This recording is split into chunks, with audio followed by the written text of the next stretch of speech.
paalala lang po sa mga super friends natin na may hypertension.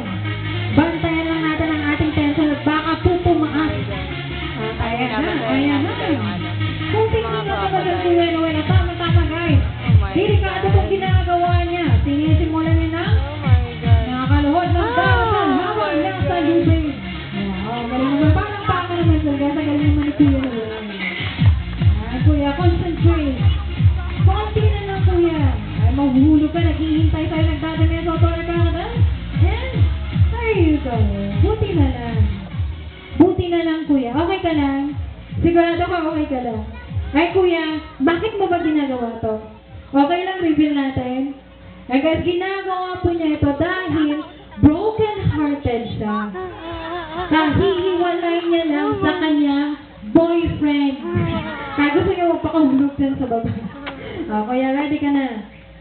Ready na. Nagsansap na si Kuya. Mas kakabahan kaya tayo sa next na gagawin niya? Ready na si Kuya. Second stance starts now. Alright na guys, mas kakabahan tayo. Maghulog na kaya si Kuya. Naku, wag naman sana. Tayo na. Bumubay na si Kuya Noel. Konting na lang ng Kuya. At sa tagay po guys, pagod galing trabaho. Nakatipuata habang nanunod ng TV. Aba na itong si Kuya Noel. Kaya, nakatipuata habang nasa lubid. Palakpakan! Uy, nako! Oh my God! Part ng tenga yan. Muntikan ka doon, Kuya. Nakatingin. Okay, sige. Ilang steps na lang. Sa tenga talaga yung parang.